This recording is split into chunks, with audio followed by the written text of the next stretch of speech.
Hear ye, hear ye! I'm Dave Nelson, and on this 25th day of September 2014, I call to order this, the 25th meeting of the SciFi Geeks Club, and another galactic netcast. Let's commence with the roll call. Brad Ludwig, are you here? Yes, I am, Dave. Okay, you're hypothetical this week. If you could live in an alternate universe, what changes would you want in this new version of the Earth? What changes? Well, gosh, I've got a list. Everybody has some kind of power or ability, or technology's advanced to the point where we have anti-gravity boots. Ooh, I like that. Or something, I'm going to go way out on a limb here, world peace has been achieved. Oh, my God, that would never happen. Cop out. Well, I gave two serious, serious as I'm going to get answers before I threw out the world peace, so. You're a Miss America pageant contestant. And world peace. And I need to hug a kitten right now. What's your skill? What's your talent going to be, Brad? Play some weird instrument while tap dancing? No, he's the ventriloquist. Okay. No, I'm the guy that gets a bucket of junk dumped out on a table and I build something. Okay, that's perfect. That's like the geek equivalent of some kind of beauty pageant. I think we should do that. We should put that together. We should equivalent of a talent show / beauty pageant. Let's do it. As a former Geek Squad agent, we had things during the summer where we would have a sort of camp thing where we would have kids and stuff that we would bring in and we teach them how to build computers, and that was kind of a lot of fun. Cool. And that, my friends, that's the voice of Corey Scott. One of our two guests this week. We're missing our two other regular panelists / hosts, Anessa Moyens and Matt Stein. So we brought two guests in. That is Corey Scott. Corey Scott, are you here? Cheers. Yes. Okay, your question this week. If you could own any fictional spaceship ever created, which would it be and why? That is challenging. Probably my first inspirational spacecraft when I was a child would have been the egg ship that Mork took to Earth. We were just talking about that on the Alien Invasion night. But I am quite a bit claustrophobic, so I probably couldn't handle that. I would love to go something high class like the Heart of Gold from Hitchhiker's Guide because of the infinite improbability drive suits my needs. But I think going with what Brad was just talking about of wanting to build stuff, I'd wind up with the Thunder Road from Explorers, especially once they got the cool blueprint at the end when they could get even higher possibilities. Wow, you are just full of knowledge. You're too smart to be on this show. You know that? I don't believe that's true at all. Check out Elsenerds.com and you'll find out. Well, at least you're coming up with the names and the words, because Brad and I always have trouble coming up with the names and the words. We're always like, what's the name of the thing where the people with the stuff and to the internet. To the internet. Then I defer you to the other half of the Elsenerds. That would be yourself there, Gregor? Yes. Okay, Gregor Sprague, our other substitute host / guest this week. I gotta ask you first, are you here? Here. Okay. And is my video out again? No, you're on. You're on. No, you're on. You're so pretty. Yeah, because it's like my video doesn't pop up like it does on the Elsenerds. Oh, okay. So No, you're popping up. You're on. You're good. Okay.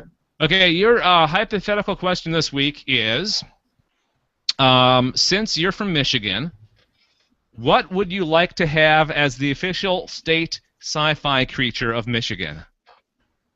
Okay, so I thought about this, and since it says creature, this rules out my first one, which was going to be a Kryptonian, because especially like Superman, where the suits represent the sports teams there. You got the red, in Superman's logo for the Red Wings, and the yellow, which would be probably one of the college teams and all that stuff. So I'm probably gonna have to go with the Ood from Doctor Who. It's a cop out going Doctor Who, and I am a Whovian and all that stuff. But the Ood, you know, I don't exactly know why. Probably because they're more peaceful, and I do like the peaceful creatures. There's a Ood, and then you can say there's a Ood in the loo. Yes. Yes. I would imagine something that would be water related because of the amount of lakes that you have, or something that could live in the tunnels that go on the way between Detroit and Canada. Well, yeah, there is that, but I mean, if it's going to be water related because of the lakes, and that'd be Minnesota. Minnesota would just be like, no, they belong over here because they're the land of 10,000 lakes. Yeah, do the tunnel thing. I like the tunnel idea for sure. Wisconsin has way more than 10,000 lakes. We just gave that to them so that they had something. No, Minnesota actually has a lot more than 10,000 lakes. That's just the motto. There's a lot more than 10,000 for sure. In Michigan, we have the great ones. Yeah, that's true. We are the 1%.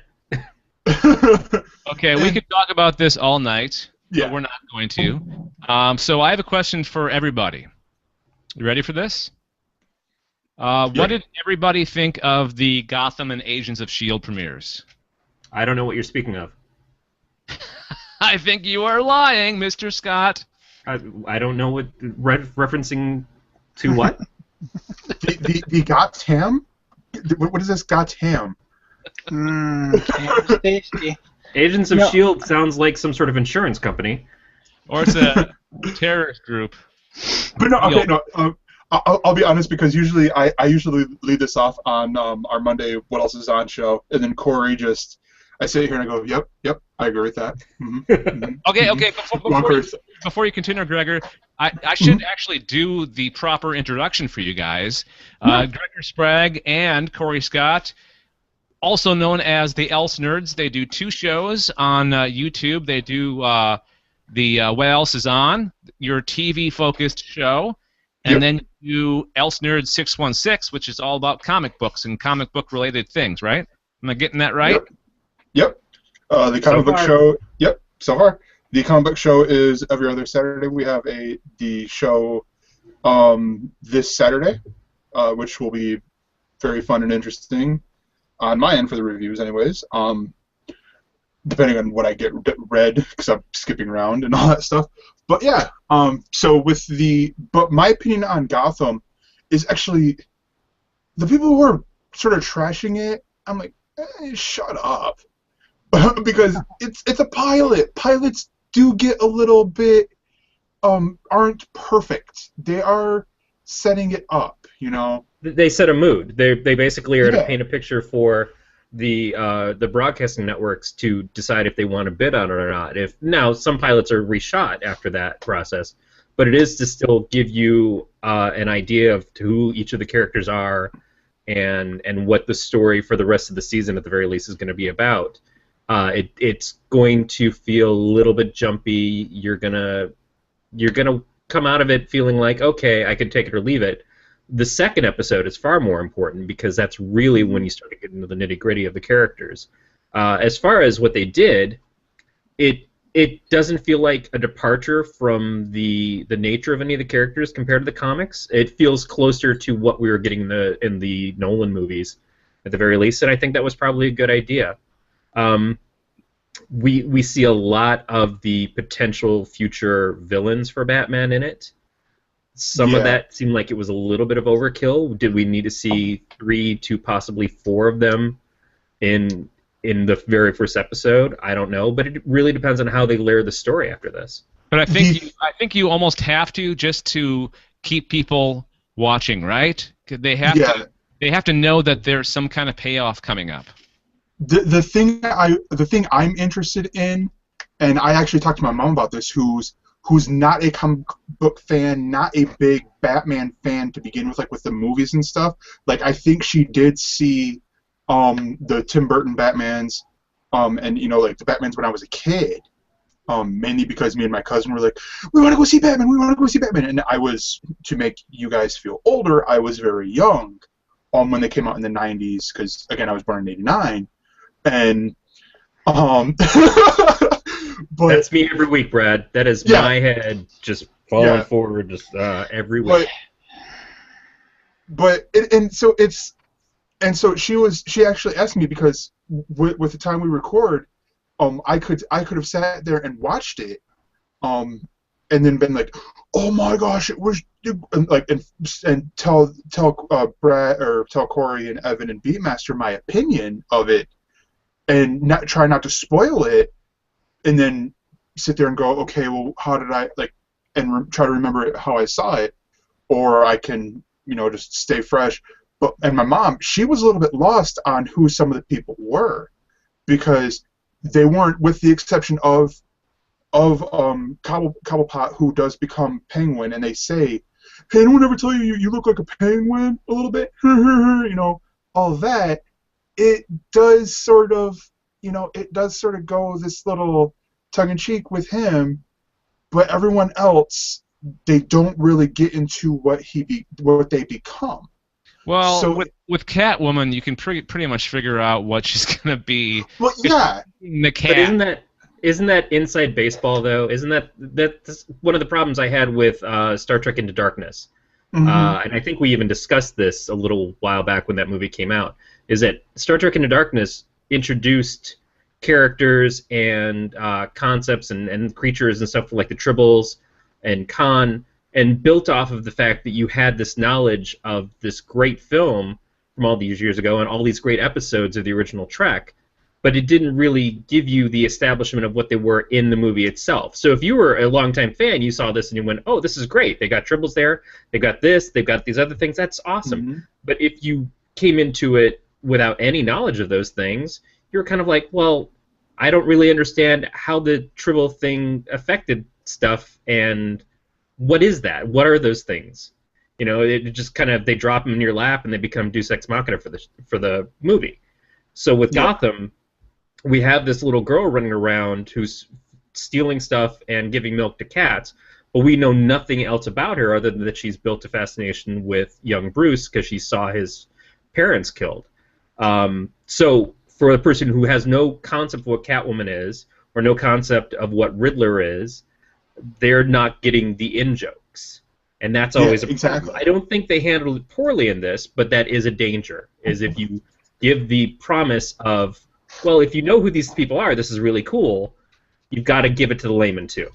As long as the stories and the characters are good, I think they'll be all right. Okay, so you guys are going to do a whole spoiler cast next week on both these shows, right? Both of these, and probably a lot more. I mean, I've been sitting here watching all the premieres. Actually, I've been the next day. I've been watching them on demand, and it's the next day. I'm like, okay, what came out last night, and all this. And so we're probably going to be talking about a lot of the stuff. We try to cover a little bit of news, or we over this past summer we've been trying to cover news.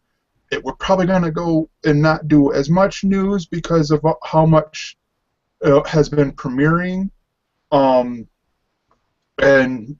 Starts and Stops has been, which is one of the big staples that we've been doing since you've been on, Dave. Yeah, back in the day. Oh yeah. So, and that's been growing since I've been covering all the premieres that's been on the big networks, and so it's like here it's the same thing. I mean, just like, oh hey, this is coming out, and this is coming out, and this is coming out, and all that. So it's like, yeah, I mean, it's just great stuff. Okay. Yeah, one of the things, I mean, you can kind of tell already that we're sort of long-winded, so we're going to have to learn to try to be a little more succinct now that all the premieres are happening. All right, so just real quick, let's just brush on Agents of S.H.I.E.L.D. just 2 minutes. I loved it. Let's do just go around the room, yay or nay, and what did you think? What was your favorite part? Right. Get a word in edgewise. I enjoyed Agents of S.H.I.E.L.D. very much. I enjoyed the fact that we are now looking at Agent Carter coming into the picture here for mid-season in December, during the winter break, and we're going to see more of the S.H.I.E.L.D. universe filled out. And I think it's set an awesome tone, and I'm hoping it's going to continue. Corey? I enjoyed it a lot. My favorite moment probably still, just like in the films, was Dum Dum Dugan. He's definitely one of those guys, and the person that they picked to play him is perfect in the role. I was a little bummed out with some of the stuff that happened at the end, just for the fact that there was potential in some people that I would have liked to see stay around, and maybe they will. But overall, I think it was much stronger. It felt where we were with the end of last season, as opposed to where we started at the beginning of last season, in the just ramping up the energy and the action of the show. All right, Gregor, your thoughts? Oh my gosh, the feels, and I did not realize that me and Corey were wearing the same shirt. I just happened to look down and I'm like, holy crap, twinsies. No, this never happens, and I actually picked this out for this show. Weird. Yeah. But no, the feels. Oh my gosh, I did not.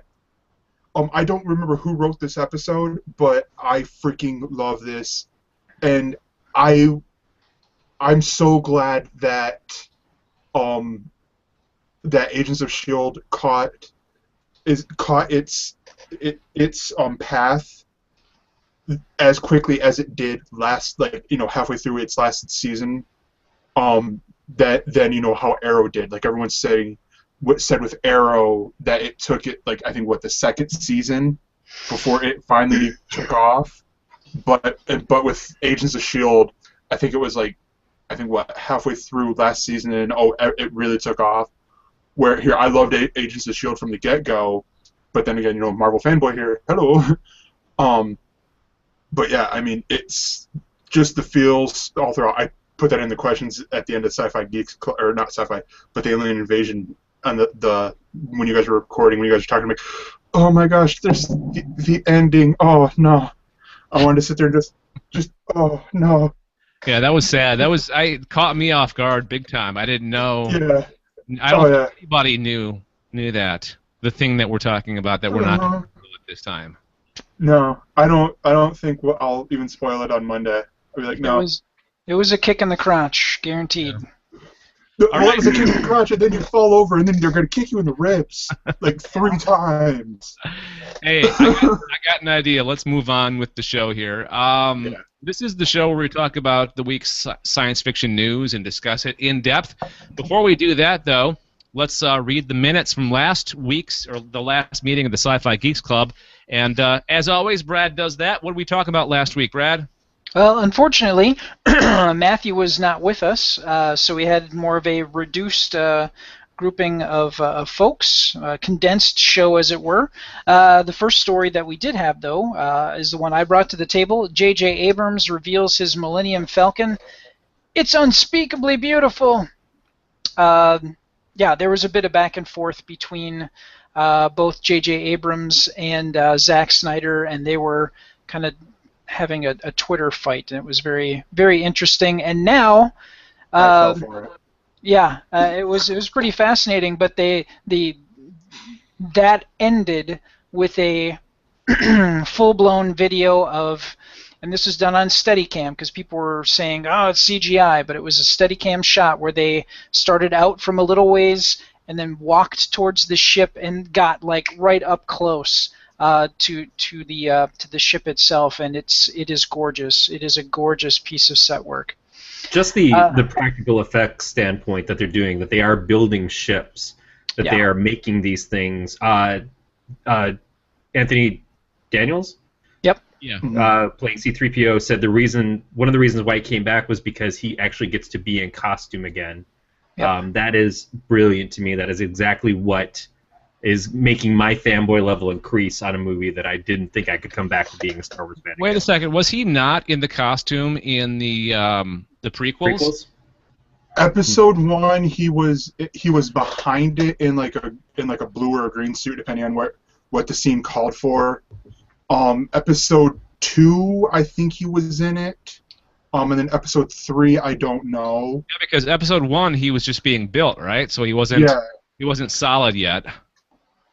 Yeah, I mean, I don't know, but I think because he was thinking, he didn't know how it was going to go, like because George Lucas, he's like sitting there thinking, oh, everything's going to be digital. Digital's the future. It's the wave of the future, and all this stuff. And so he was thinking, J.J. Abrams, he's more digital and all this stuff, and so that was his fear. But I think J.J. is more thinking, okay, what's going to look the best, not, how like, Zack Snyder, where like with 300, it's like, oh, let's just make what's going to be in the foreground and then do everything else background digitally. I think he did the smartest thing he possibly could, which is to take a look at the episodes 1 through 3 and break down what was wrong. Right. Mm-hmm. And in so doing, he went back to the core, what made 4, 5, and 6 be as popular as they were, and go back to the beginning and start over and bring back that joy, and revitalize the whole thing, because right now it's in the toilet. So. And there was an interview with one of the cast members. I forget which guy it was. This week it came out. He was talking about working with the original cast, Mark Hamill, Carrie Fisher, and Harrison Ford.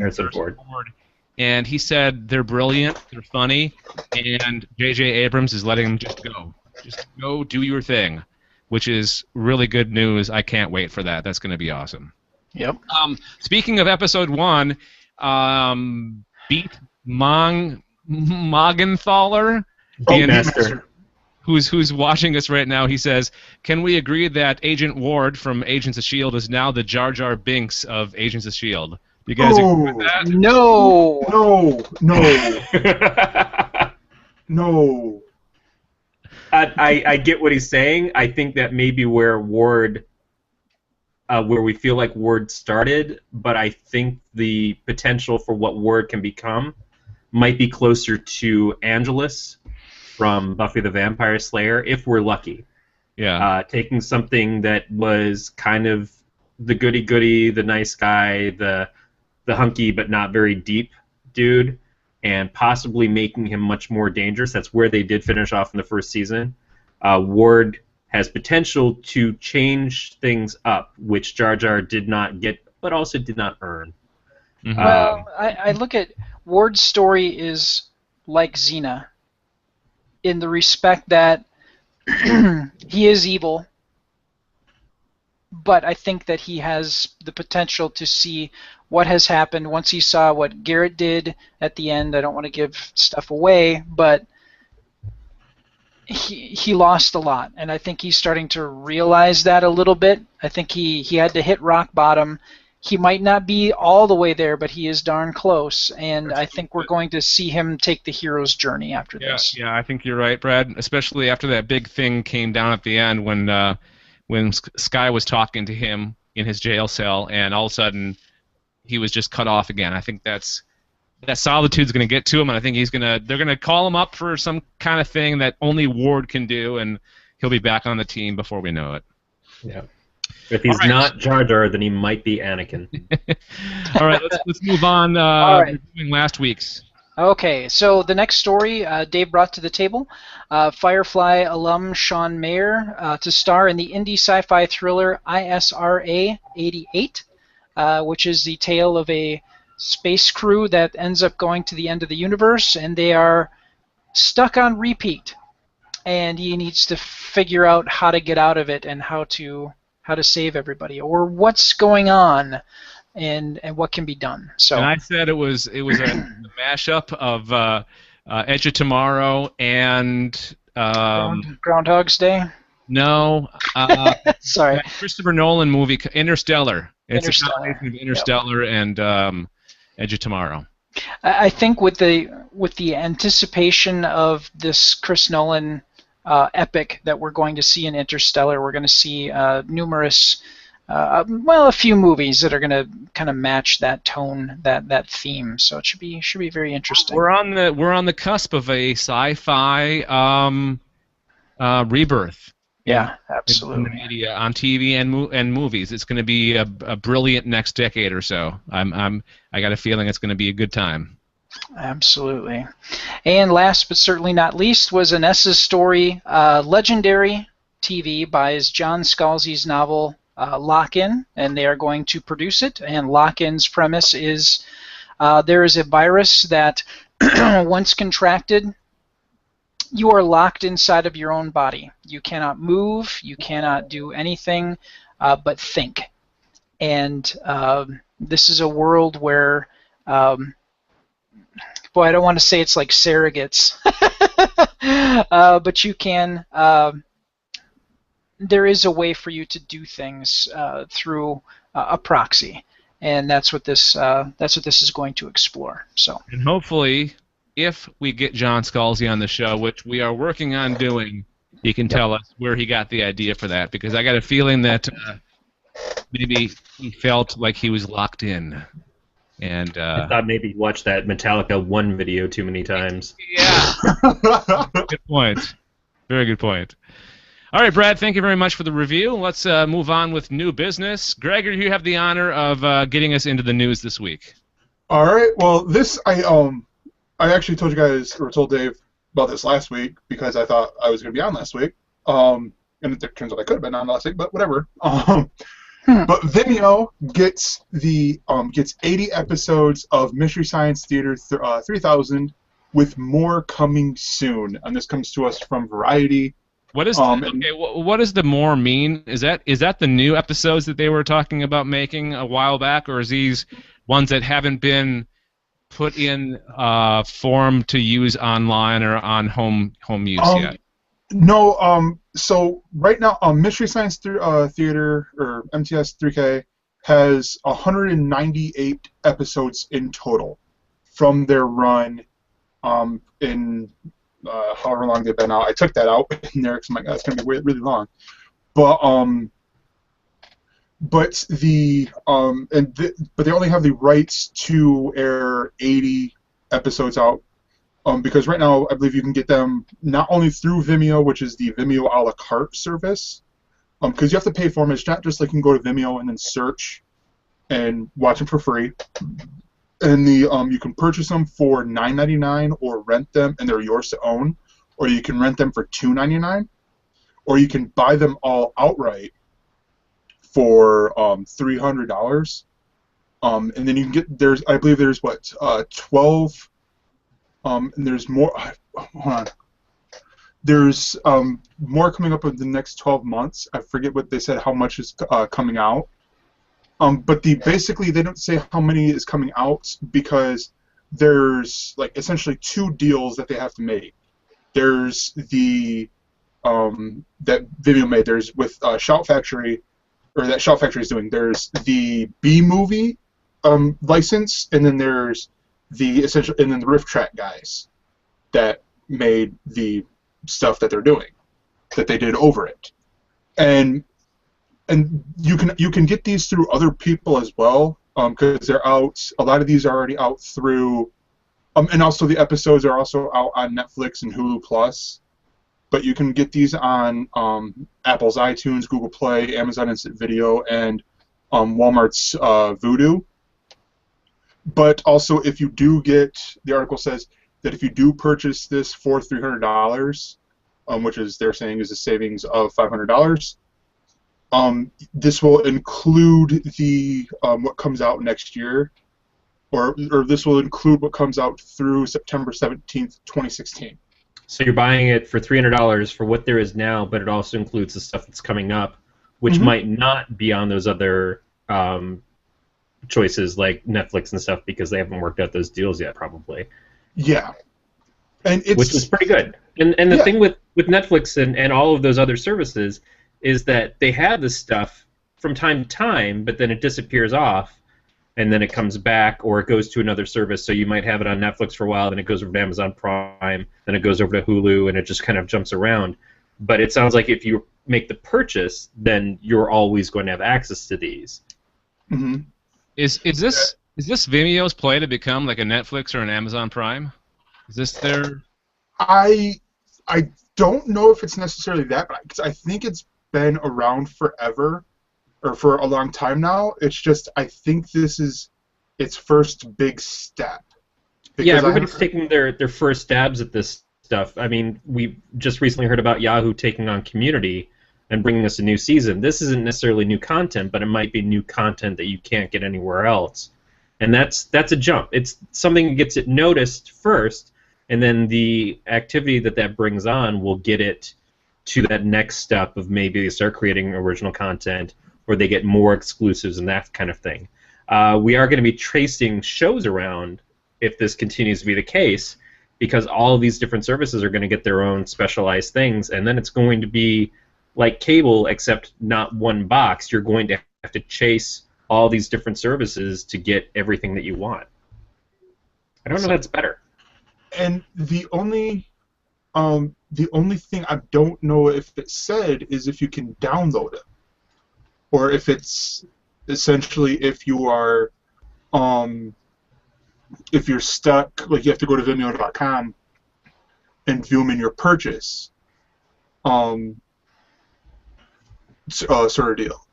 Because that's the one thing that I didn't quite see in either the Mary Sue where I originally saw it, and I'm like, well, you can tell that they're a little bit biased. It's in a great bias of, yay, this is the greatest thing ever, or in this Variety article where I'm like, okay, they're clearly taking the bias out of this.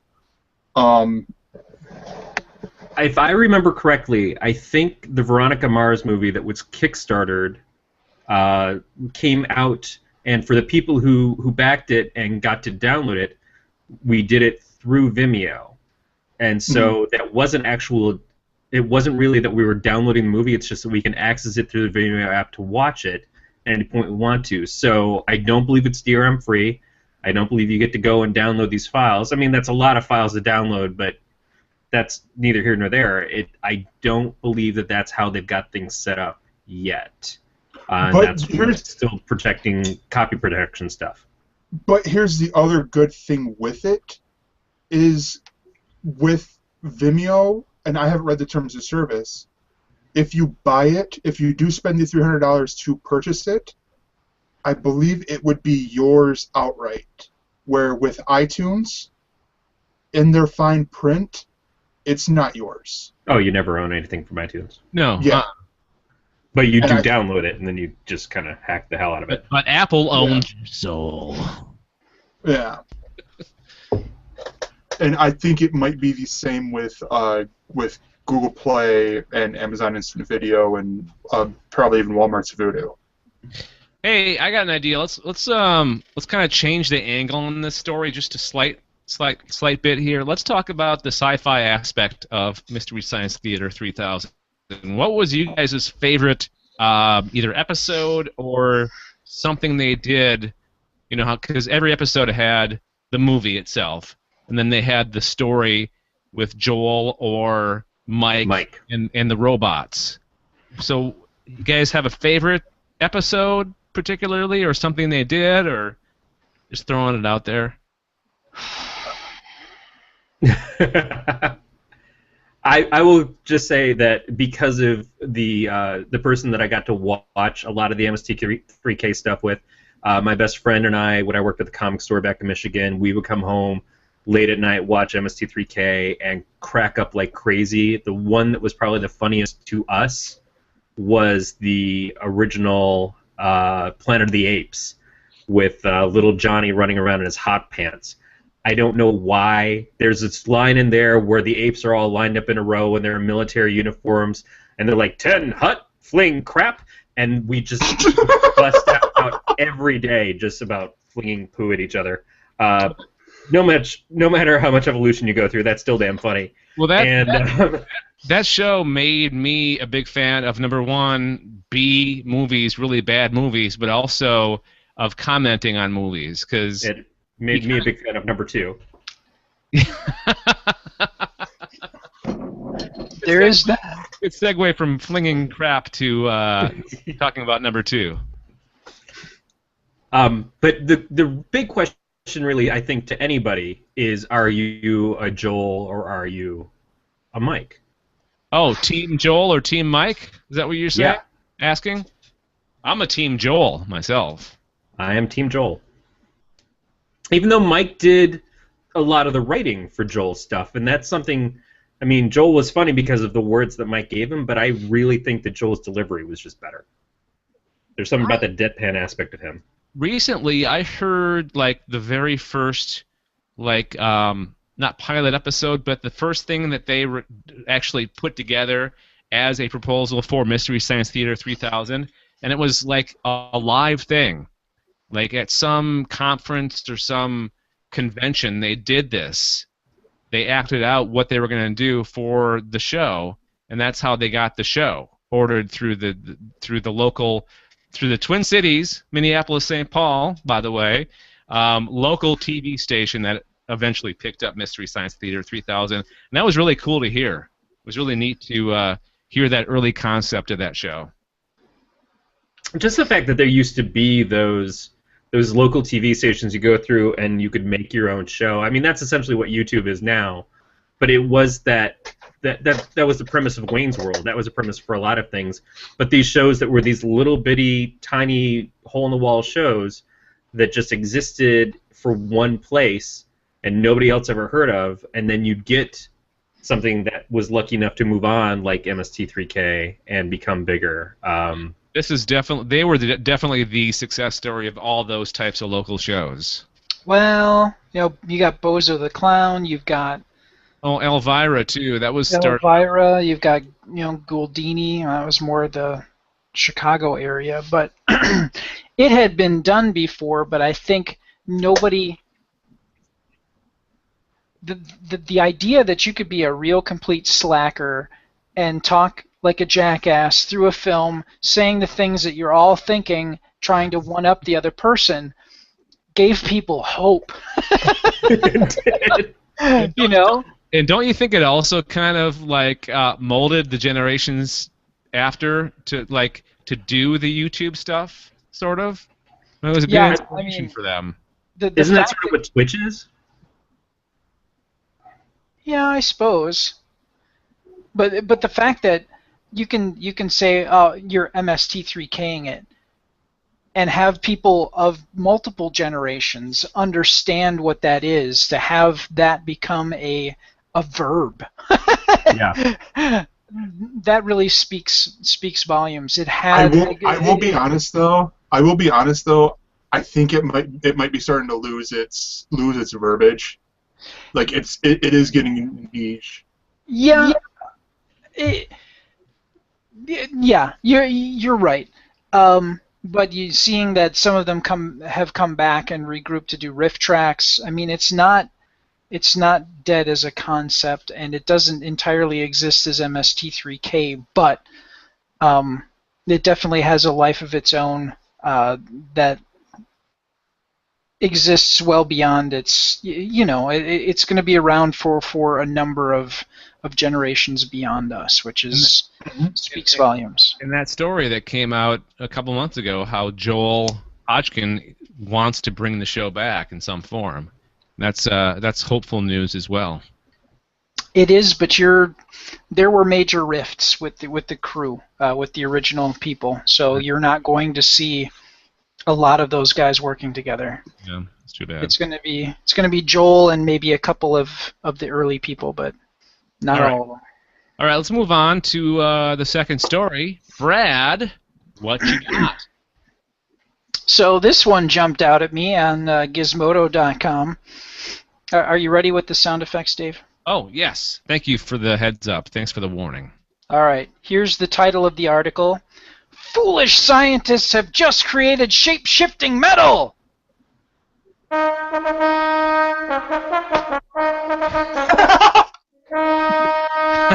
Sorry. I don't have the other ones. The look on Brad's face is priceless. The trumpets that bring forth the apocalypse. He's looking for some complete post-nuclear breakdown kind of dirge thing, and you give him what is essentially the theme for Imperial Margarine. That was just beautiful. I could have done this.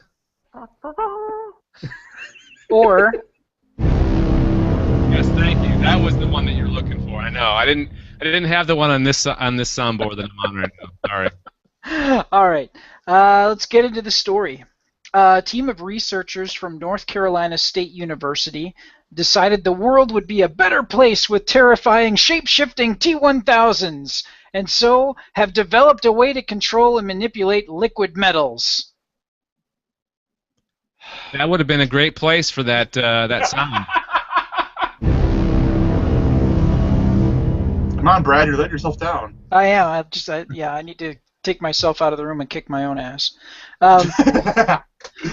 Working with a liquid metal alloy of gallium and indium, the researchers discovered that by applying a very low voltage, they could control and manipulate the surface tension of the material. Usually, liquid metals tend to beat up into spheres as a result of their strong surface tension, but the applied voltage reduces that, causing the material to succumb to gravity and flatten into a pancake. And I encourage you, we're not done talking about this yet, but go to the show notes. There's a link to the video and the rest of this story. You need to watch this. You need to see it to believe it, because it is freaking awesome. It is crazy to see. Absolutely crazy.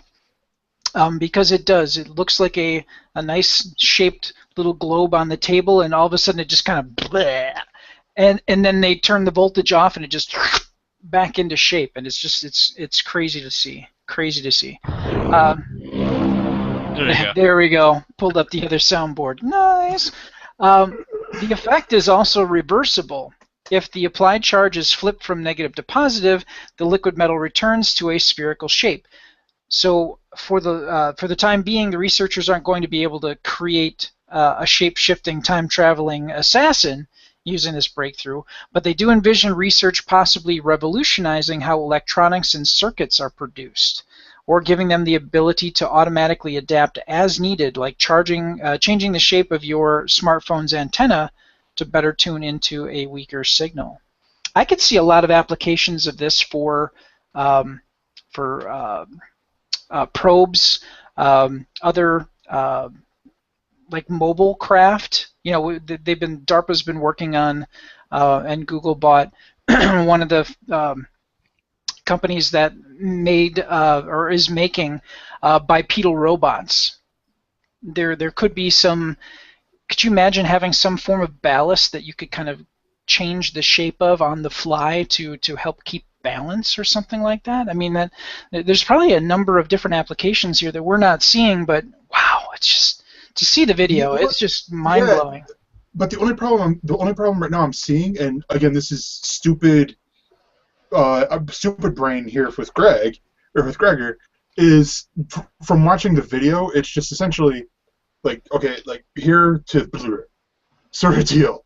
And so, like, I don't know, it's like if they can control the voltage, like if it would go like to, like that's where I could see it becoming extremely useful. Yeah. Like a half malleable.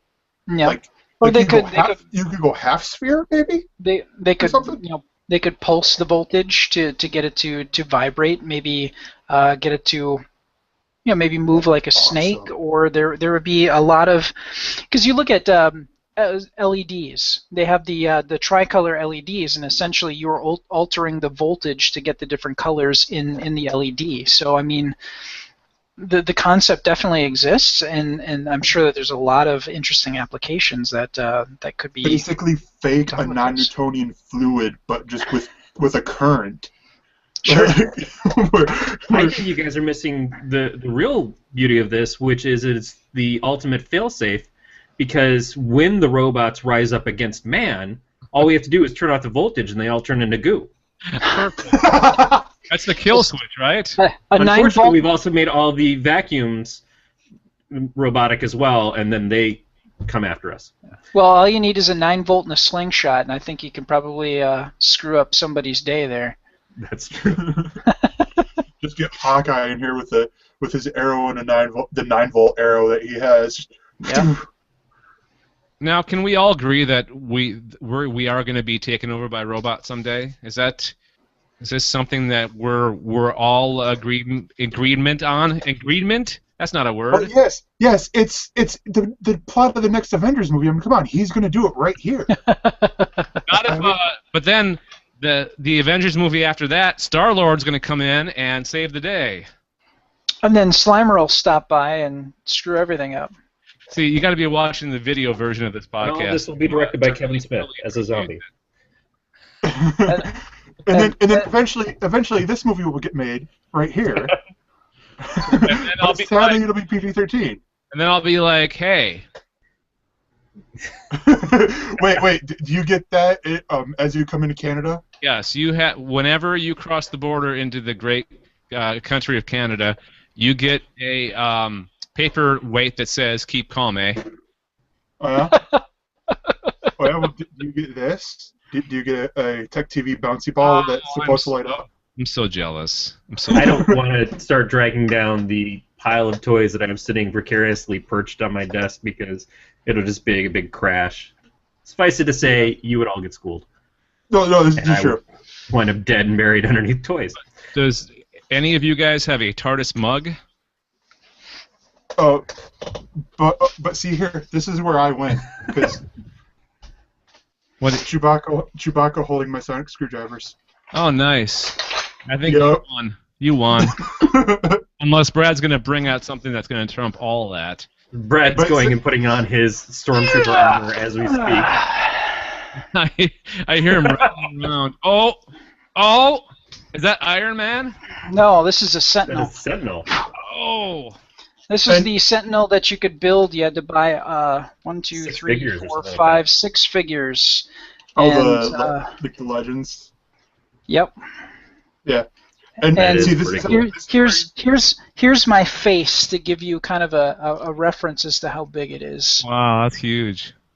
So That's what you said. What property are the Sentinels from? X-Men, Marvel. Okay. But yeah, and this is how you can tell that this is the 11th Dr. Sonic screwdriver. The back flips down. I really want the 12th because they get rid of this. So is there a difference between the 11th and 12th Sonic screwdrivers? Yeah, literally this. They get rid of this flap back here. Wow. Because the 11th does this, controls the sounds, and it's the only way you can do the sounds when it's out. The other difference is that the sound that the 12ths make is in a hideous accent you can barely understand. Yeah, it's more in the sounds like this, but no one acknowledges that. I just love how the 12th Doctor just does everything casually. Like, turns the TARDIS on casually, whips out the sonic screwdriver, nonchalant. And he has the attack eyebrows. He's really got and we're way off topic at this point from shape-shifting metal, but the one thing that he's really tried to portray with his Doctor, I think, is the fact that he is a very experienced and old man, and that instead of expending all the amounts of energy that the previous Doctors that we've seen, at least the previous 2, to be able to do so much with so little, that is the movement of experience. So, well, he's confident as Time Lord, but he's not confident when it comes to humanity. No. It seems that there's the trade-off. Yes, especially personal interaction with his companion. Yes. I just want to say that liquid metal falls on the scale much closer to death metal than it does to hair metal. That should be a new genre of music, right? Liquid metal. That'd be cool. Somebody should invent that. That would be great. Yeah, but then they would release the ballad, and we'd all get sick of it within 3 months. It would have to be like electronic music, but with all metal samples. That's what I would say. Are you drinking out of that Spider-Man sippy cup just to spite all of us? That's the final blow from Gregor? Well, that and I ran out of Mountain Dew. Oh, okay. And I wanted to tie it in with you because you're wearing a Spider-Man shirt. Yeah, I am, definitely. All right, let's move on to the third of 4 stories this week. Rumor of the week. Star Trek III will reunite Shatner and Nimoy as old Kirk and Spock. How do you guys feel about that? If it's true, awesome. Because all I've been hearing out of Nimoy, or not Nimoy, Shatner is from British TV commercials. What British TV commercials? I watch a lot of British TV, and it's this him doing frick, what's the song? Is it the Priceline commercials? No, it's not Priceline. I was gonna say that law firm he's the spokesperson for, Huey and Abrahamson or whatever. No, it's like a travel insurance commercial that he does. It's and Beatmaster has a question or has a comment about the 12th Doctor. Oh, that's Beatmaster. I didn't know that was Beatmaster. Yeah, Cool. yeah, he is one of our producers over at the Elsenerds. I know him from chat rooms. Oh yeah, multiple networks. Beatmaster is the most famous of all of us. Yes. Yeah, I know. What the hell is he doing slumming with us? He's a producer on Elsenerds. Yeah, he is an Elsenerd. Oh, cool. God, what is I can't think of the name of the company, but he sings a Queen song, like in the way that Shatner does. But it's hilarious. He'll shell for anybody. Mm-hmm. He pimps himself out for anything and anybody. I've noticed. He's a Stan Lee of sci-fi. Yeah.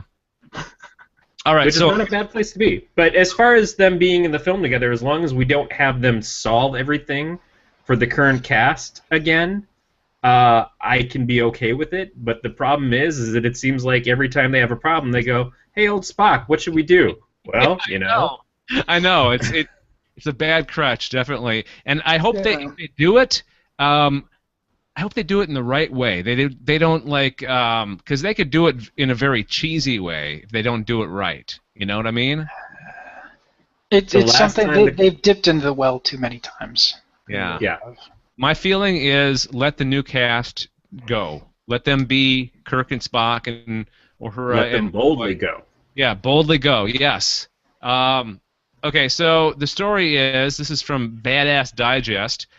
They're reporting the current version of the sequel script includes a scene that reteams Shatner and Nimoy on screen as Kirk and Spock. If this comes to pass, and if Shatner is up for the cameo, it'd be the first time since 1991 Star Trek VI, The Undiscovered Country, that the two played roles in canon together. And since Leonard Nimoy has already appeared in the first two Abrams-verse Trek movies, Shatner appearing shouldn't come off as pandering to fans. I don't know about that. It's more pandering. Yeah, it is.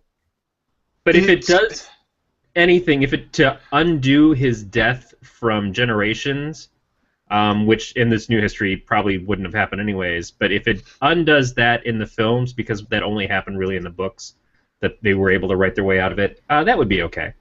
Mm-hmm. Well, he could also enter this timeline from a different point in the original timeline, too. No. Just needs to... They've already established that once Spock popped through that other timeline, they've completely diverged. I don't know. I honestly, I think they need to go, because what this tells me, and I am not a Trekkie. I think I've said this numerous times on the Spreecasts that we've done, from What We're Watching Weekly and all the other past incarnations of Elsenerd, the previous regeneration of Elsenerds. But if they're basing this off of another like Star Trek movie or Star Trek episode arc or something, then no, like do something new in the Abrams verse. Make it a brand new story. And so, like, okay, maybe have an appearance by old Spock. But I'm iffy on the whole Shatner making an appearance. So I don't know why there would need to be a reason other than fan service. And fan service just means, okay, here, let's hold the hands of the old Star Trek fans. Let's keep them satisfied, and then that just, to me, screams lazy writing. That's just like, that's the same thing as what Corey was talking about earlier, about putting all those Star Trek tropes in Star Trek Into Darkness, and the new fans not understanding what the hell's going on. They may not know who William Shatner is as Captain Kirk. They may know him as William Shatner, but not as Captain Kirk. Roberto Orci and who's the other writers that have done this? They should be better than this. No, they wrote Transformers. What are you talking about? No, but they've also written a whole bunch of other things. They should be better than to do this than to do what I'm going to call crap.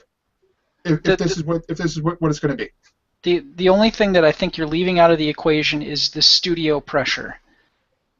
You can't tell me that they're not looking at how much money that they could actually make with another Star Trek film if they could get Shatner to come. Because at this point, I know a lot of diehard Trekkies that would rather have their eyes stabbed out and set on fire than watch these new Star Trek films. And if they're looking to try to get the money from the original diehards to try to get them at least get their butts into a seat and actually see what they have to offer, they would do that. But I think it's the dumbest thing that they could possibly do. Okay, yeah. but look at it this way. Because me and Corey have talked about this numerous times over on Elsenerds with the Spider-Man franchise, because it has consistently, and Corey's told me this numerous times, where here I'm the jaded Spider-Man fan, where it's the numbers since I think the first Tobey Maguire Spider-Man, Corey, if I'm not mistaken, has fallen lower and lower and lower since then, and yet they're like, we gotta pump out more. Eventually, one of these has to be the big blockbuster success that we want. That's I think to Brad's point. Next movie. Yep, right? and reading, but to follow up with that is Andrew Garfield's interview that he did not too long ago, where he said, "Yeah, we had a good movie, and then the studio stepped in and really kind of fucked us all." Yeah, so, the way it always goes. But I think Brad was making a point, and I agree with it, which is, if you want to get the real Star Trek fans, it's not going to be to keep paying them lip service with these little cameos and tossed in things and stuff like that. The real Star Trek fans, the Trekkers, love Star Trek because of the stories, because of the way that they would broaden their imaginations, the way that they would utilize sci-fi smartly. And that's what is missing from these films. They're great action movies. They're great blockbuster movies. They're not great Trek movies. And a Trek movie can be an action blockbuster too. First Contact is a great movie in all sorts of ways because it managed to do everything. But that is not classically what people love about Trek overall. They want a deep science fiction, smartly written tale.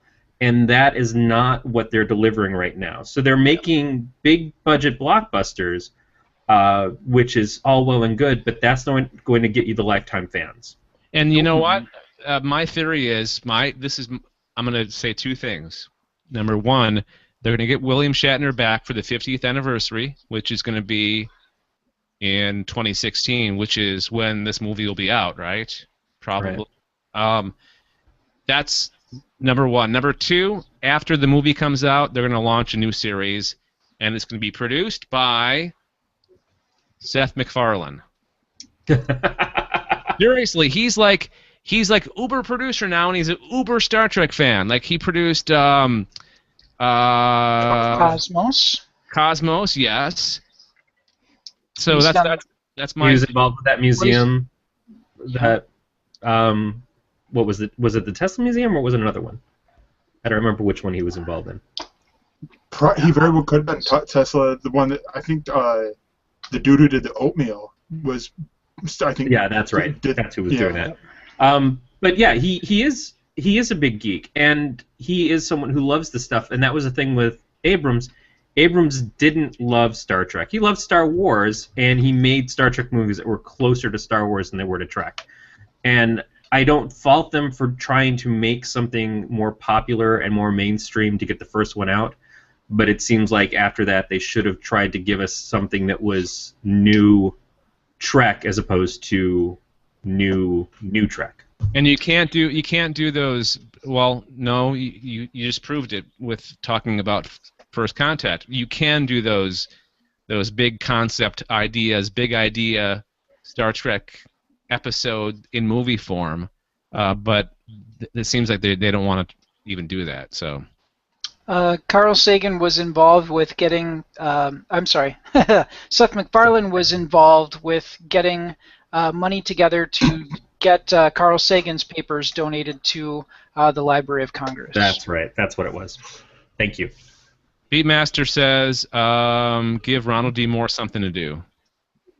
I can't tell if he's joking about that, because isn't Ronald D. Moore doing like 5 shows right now? Well, he was with the old producers. He used to write and direct and produce on Trek before. Well, and he's yeah, done great things since then. He's been Battlestar Galactica and whatever else. Well, So yeah, Helix, but he's Helix, Outlander, Caprica. yeah, and he's doing what's the show that just wrapped up its fall season or like the first half of the season on Stars? Was that Outlander? Yep. Yeah. So I mean, Ronald D. Moore is currently, like, I know, doing a lot of things right now, but I mean, if he's up to the challenge, yeah, I mean, give him something to do with Star Trek. I mean, could if he's see, up to oh the man, challenge. do the best of both worlds. You know, do the best of what old Trek used to be, and give it some Battlestar Galactica edge to it. That would be pretty awesome. Yeah. I'd like to see that. You're going to get more of that from the fan films than you are going to get from the studios at this point. Ugh. Yep.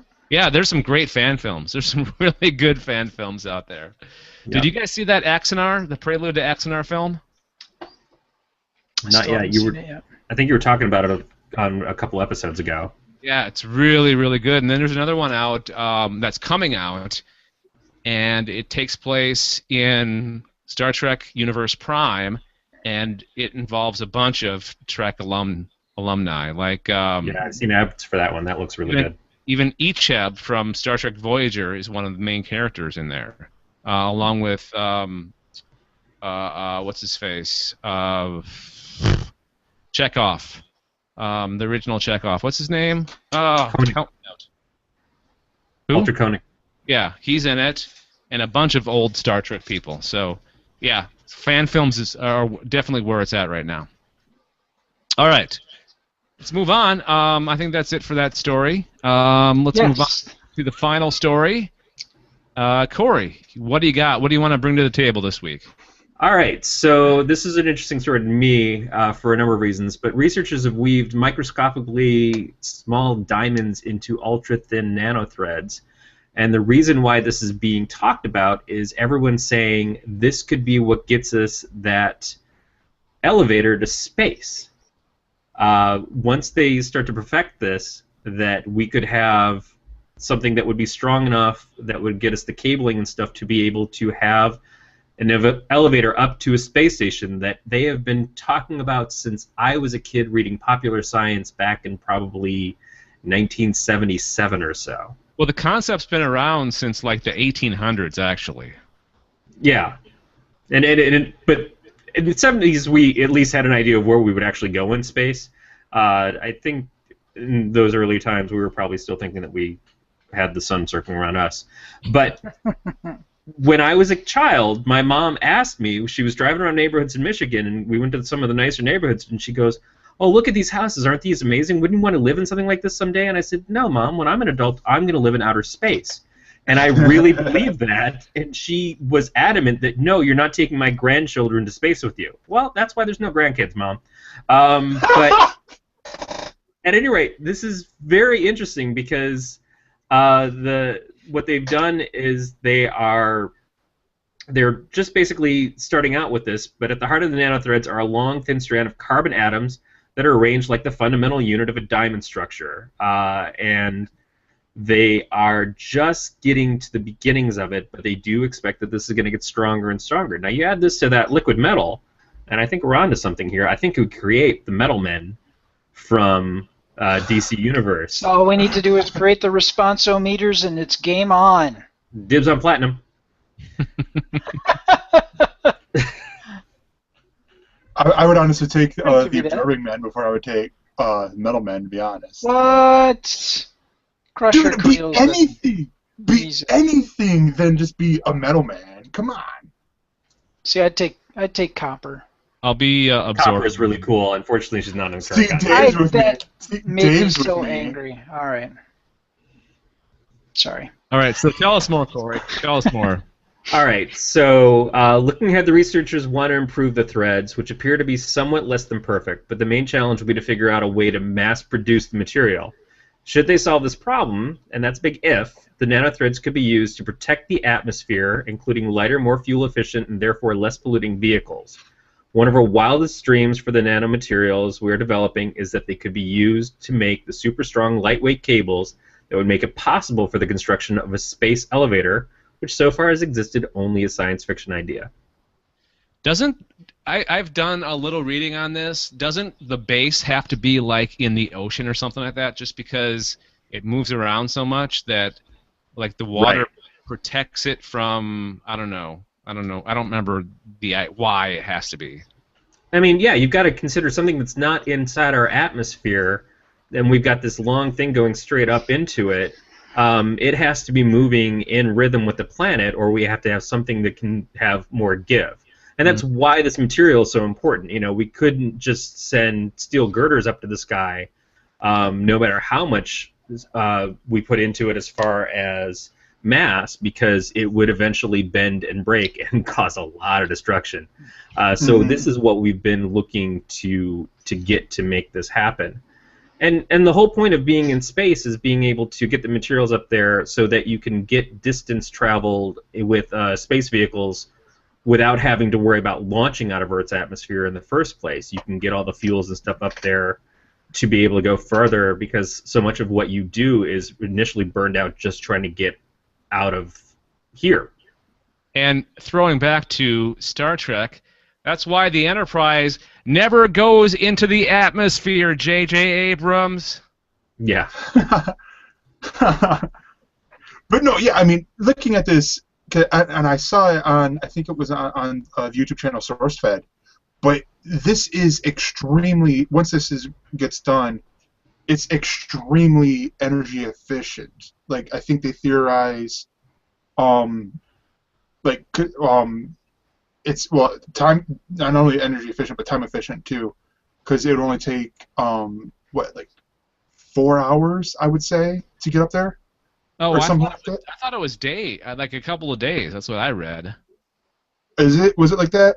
Yeah. Or something like that. But it was like something they did like a comparison between like going up there, and side by side. I'm like, holy crap, get this done. And then they were talking about like the biggest jumps with the nanotubes is they're only able to get like they're super small right now. And I'm like, oh wow, this is why we don't have them now. Come on, get this done.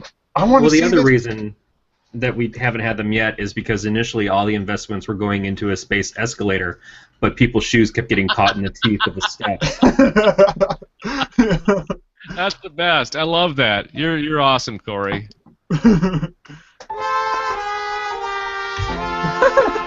I wish I had a rim shot and a cymbal sound. That would be awesome.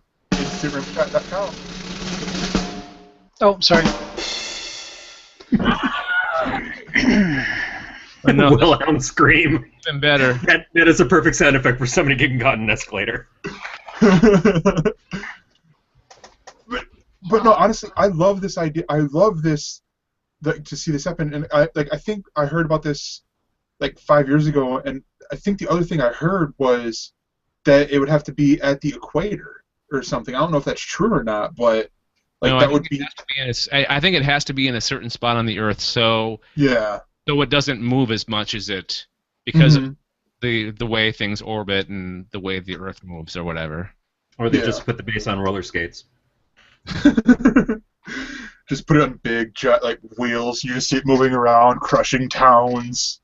Like, oh, sorry, trying to say better wheels than we put on the Mars rover. Yes.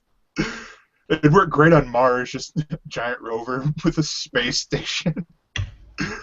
No, I definitely think that a space elevator would really promote or really make it a lot easier for things to be built into orbit, and then the real exploration will begin.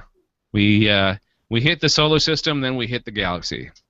It also could be the whole reasoning to get a new Yes album after all this time. Man, you're on a roll, Corey. Every Monday and Saturday, folks. Come on, Brett. Every other Saturday. Drum and cymbal now. Oh, sorry. All right, cool stuff. That's it. Is that all you want to say for that? Are you done with it? I think so. I mean, there's not a lot I can say.